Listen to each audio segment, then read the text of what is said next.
This is Aisha Fatma. So today's our topic is fundamental forces. Chapter number 3 dynamics का जो topic है fundamental forces वो आज हम पढ़ेंगे। सबसे पहले देखें फंडामेंटल फोर्सेस होती कितनी हैं। फंडामेंटल फोर्सेस 4 होती हैं। पहली है gravitational force, electromagnetic force, strong nuclear force and week nuclear force. पहली जो फंडामेंटल फोर्स है वो है ग्रेविटेशनल फोर्स। ठीक है, वो हम लोग पहले भी डिस्कस कर चुके हैं और ये एक तो वैसे भी कॉमन सी बात है। फोर्स है ये फोर्स ऑफ ग्रेविटी होती है जो कि चीज़ों को अपनी तरफ अट्रैक्ट करती है और चीज़ों को स्टेबल रखती है। ठीक है, 4 फंडामेंटल फोर्सेस हैं, gravitational force, electromagnetic force, strong nuclear force और वीक न्यूक्लियर फोर्स। इन चारों फोर्सेस में जो सबसे वीकेस्ट फोर्स है वो है ग्रेविटेशनल फोर्स। ठीक है, ये लॉन्ग रेंज फोर्स है, इसी वजह से ये लामहदूद फासलों तक फैली हुई है। Being long range force it extend to infinite distance although it becomes weaker and weaker. जब तक ये वीक से वीक तर नहीं होती जाती, ये इनफाइनाइट डिस्टेंस पे फैलती जाती है। ठीक है, दूसरा जो हमारे पास टॉपिक है वो है इलेक्ट्रोमैग्नेटिक फोर्स। इलेक्ट्रोमैग्नेटिक फोर्स क्या होती है? इलेक्ट्रिकली चार्ज पार्टिकल्स के दरमियान जो इंट्रैक्शन की वजह बनती है, ऐसी फोर्स जो इलेक्ट्रिकली चार्ज पार्टिकल्स के दरमियान इंट्रैक्शन की वजह बनती है, उसको हम लोग कहते हैं इलेक्ट्रोमैग्नेटिक फोर्स। ठीक है, इलेक्ट्रोमैग्नेटिक फोर्सेस में 2 फोर्सेस आती हैं। पहली इलेक्ट्रोस्टैटिक फोर्स, दूसरी मैग्नेटिक फोर्स। जो इलेक्ट्रोस्टैटिक फोर्स और मैग्नेटिक फोर्स हैं ये भी लॉन्ग रेंज फोर्सेस हैं। ठीक है, और वो एरिया जिसमें ये 2 फोर्सेस एक्ट करती हैं वो इलेक्ट्रोमैग्नेटिक फील्ड कहलाता है। ठीक है, the area in which these forces act are called electromagnetic field. Electromagnetic forces जो हैं वो स्ट्रॉन्ग होती हैं ग्रेविटेशनल फोर्स और वीक होती हैं न्यूक्लियर फोर्सेस। इलेक्ट्रोमैग्नेटिक फोर्स जो कि इलेक्ट्रिकली चार्ज पार्टिकल के दरमियान इंट्रैक्शन की वजह बनती है वो ग्रेविटेशनल फोर्स से ज़्यादा स्ट्रॉन्ग होती है और न्यूक्लियर फोर्स से वीक होती है। Magnetic force stronger than gravitational force और वीकर दैन न्यूक्लियर फोर्स। और इलेक्ट्रोमैग्नेटिक फोर्स जो होती है सारे केमिकल रिएक्शंस की वजह बनती है। इलेक्ट्रोमैग्नेटिक फोर्सेस से ही सारे केमिकल रिएक्शंस जो हैं वो होते हैं।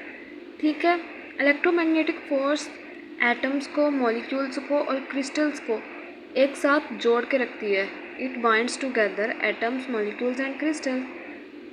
मैक्रोस्कोपिक लेवल पर देखें यानी कि हाई लेवल पर देखें तो ये भी मुमकिन है कि जो फ्रिक्शन है मुख्तलिफ सतहों में, जो फ्रिक्शन की वजह है वो भी इलेक्ट्रोमैग्नेटिक फोर्स है। ठीक है, at macroscopic level it is possible cause of friction between different surface in relative motion. Relative motion में मुख्तलिफ सतहों पर जो फ्रिक्शन की वजह है मुमकिन है कि वो इलेक्ट्रोमैग्नेटिक फोर्स है। तीसरी जो हमारे पास फंडामेंटल फोर्स है वो है strong nuclear force. Strong nuclear force क्या है जी? जो एटॉमिक न्यूक्लाई को एक साथ बांध के रखती है वो होती है strong nuclear force. It holds the atomic nuclei together by binding the proton and neutron in the nucleus over combining a repulsive electromagnetic force between positively charged proton। Atomic nuclei को होल्ड करती है strong nuclear force. It holds the atomic nuclei together. Proton और neutron को nucleus में bind करके, proton और neutron को nucleus में बाइंड करके और रिपल्सिव इलेक्ट्रोमैग्नेटिक फोर्स पर ओवरकम करके, होल्ड करके वो एटॉमिक न्यूक्लाई को बाइंड करती है आपस में।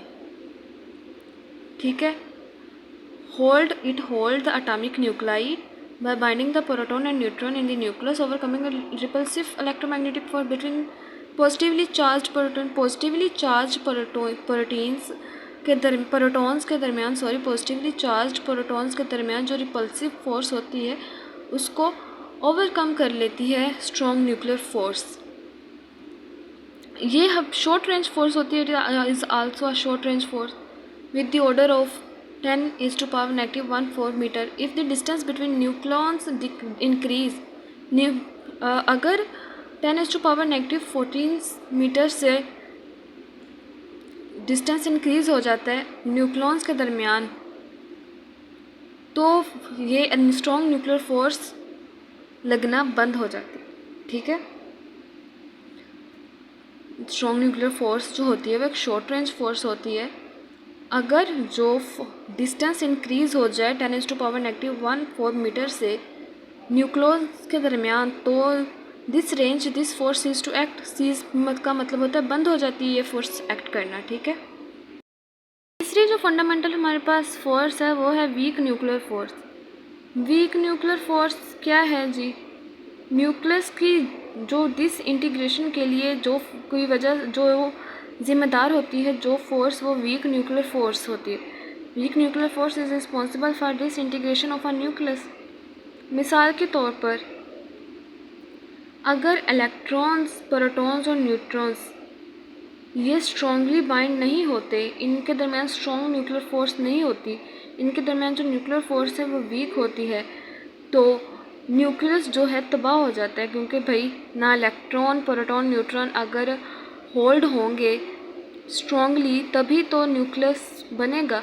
अगर इलेक्ट्रॉन, प्रोटॉन, न्यूट्रॉन जिससे न्यूक्लियस बनता है, इलेक्ट्रॉन, प्रोटॉन, न्यूट्रॉन के दरमियान जो न्यूक्लियर फोर्स है वो वीक है तो न्यूक्लियस की डिसइंटीग्रेशन की वजह बनेगी। ठीक है, for example the week nuclear force executes the beta decay of a neutron in which a neutron transform into a proton. जो वीक न्यूक्लियर फोर्स होती है वो एग्जीक्यूट करती है beta decay of a neutron. Beta decay मतलब कि वो neutron को तबाह कर देती है वीक न्यूक्लियर फोर्स, जिसकी वजह से जो न्यूट्रॉन है वो प्रोटॉन में ट्रांसफ़र हो जाता है। जब न्यूट्रॉन का बीटा डिके तबाह हो जाता है तो वो न्यूट्रॉन प्रोटॉन में ट्रांसफ़र हो जाता है। In the process a beta particles and अनचार्ज particles called anti neutrino and emitted. इस प्रोसेस में जो बीटा पार्टिकल्स होते हैं और दूसरे अनचार्ज पार्टिकल्स होते हैं, बीटा पार्टिकल्स जो कि डिके हुए होते हैं और दूसरे अनचार्ज पार्टिकल्स होते हैं, यानी कि बीटा इलेक्ट्रॉन्स पे कोई चार्ज नहीं होता, उसको हम लोग एंटी न्यूट्रिनो और कहते हैं जो कि इमिट हो जाते हैं। We can say that due to the weak nuclear force radioactive decay of atoms occur। Weak nuclear force की वजह से atoms radioactive of decay of atoms occur होता है। हाउएवर वीक न्यूक्लियर फोर्सेस जो होती हैं वो स्ट्रॉन्गर होती हैं ग्रेविटेशनल फोर्स से और वीकर होती हैं इलेक्ट्रोमैग्नेटिक फोर्स से। It is a short range force of the order 10⁻⁻⁴ metre. ये शॉर्ट रेंज फोर्स है, यानी कि वीक न्यूक्लियर फोर्स की रेंज 10⁻⁻⁷ मीटर डिस्टेंस तक ही होती है। Unification of weak nuclear force और इलेक्ट्रोमैग्नेटिक फोर्स। यूनिफिकेशन का मतलब होता है डिफरेंट फोर्सेस को कंबाइन कर लेना, यानी अब कम्बिनेशन किन फोर्सेस की हो रही है? वीक न्यूक्लियर फोर्सेस की हो रही है। इलेक्ट्रोमैग्नेटिक फोर्स को जब हम लोग कंबाइन कर लेंगे, मतलब कि उनकी यूनिफिकेशन कर लेंगे, तो हमारे पास इलेक्ट्रिक वीक फोर्स आ जाएगी।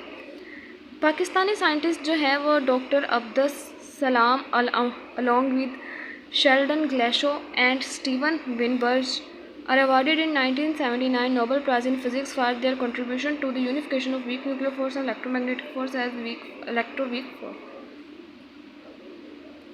पाकिस्तानी साइंटिस्ट अब्दुल सलाम ने शेल्डन ग्लेशो और स्टीवन विनबर्ग के साथ मिलकर 1979 में 1979 में नोबेल प्राइज़ हासिल किया था फिज़िक्स में फॉर देयर कंट्रीब्यूशन, उनके काम के लिए, to the unification of weak nuclear force electromagnetic force as electroweak force. क्योंकि उन्होंने वीक न्यूक्लियर फोर्स और इलेक्ट्रोमैग्नेटिक फोर्स को कंबाइन करके इलेक्ट्रोवीक फोर्स बनाई थी। Although this two forces appear to be different in everyday phenomena. ये दो forces है वो मुख्तलिफ नज़र आती हैं हमारे रोज़मर्रा की फिनोमिना में, but the theory models them as two different aspects of the same forces. लेकिन जो थ्योरी है वो ये कहती है कि वो सेम फोर्स, एक ही फोर्स है और उसके दो मुख्तलिफ एस्पेक्ट्स हैं, टू डिफरेंट एस्पेक्ट्स हैं. It effects are observe for the interaction taking place at every high energy. ये जो इफ़ेक्ट्स हैं वो हम लोग ऑब्ज़र्व करते हैं इंट्रैक्शन से, जो कि ऐसी इंट्रैक्शन जो कि हाई एनर्जी पर टेक प्लेस होती है या हाई एनर्जी पर अकर होती है, तो उसके इफ़ेक्ट्स को हम लोग उस वक़्त ऑब्ज़र्व करते हैं. ठीक है. Okay students, this is today's lecture. उम्मीद है कि आपको समझ आ गई होगी. प्लीज़ चैनल को सब्सक्राइब कर दें, लाइक कर दें, शेयर कर दें और बेल आइकन को ज़रूर दबा दें. और अगर आपको वीडियो अच्छी लगी हो तो कमेंट्स में ज़रूर बताइएगा. Thank you so much.